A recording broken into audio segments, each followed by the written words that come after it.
讲到这耶诞节，除了基督徒会去教堂参加弥撒，或者是礼拜以外，也有真济闹热活动。其中一个就是追踪这耶诞老人的飞行路线。这个活动呢是对1955年开始，本地是这囡仔卡唔到电话，甲囡仔骗的一种代志，煞变做是一种活动，到达有68年咯。也正做这美国、加拿大两国军方的职工，甚至是全球民众做回来参与的活动。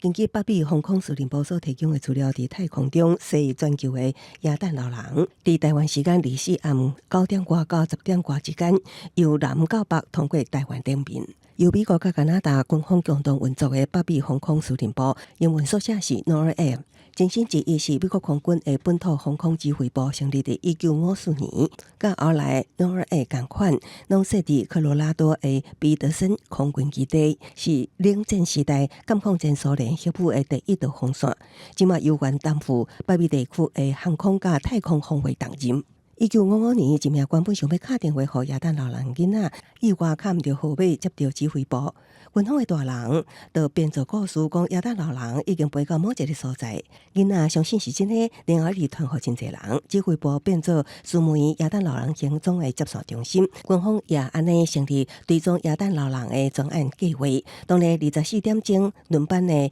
NORAD 无放令应该做的工作。追踪耶诞老人是由大批社区志工来负责。The men and women, to include civilian and military from the command itself, and many volunteers from the community and sponsors, start in advance, and literally after tomorrow, they'll start planning for next year. 今年是追踪耶诞老人活动的第68年，司令部计划伫2005年的70周年庆，推出戏剧实景甲耶诞老人同齐漫游太空的活动，目前也在测试。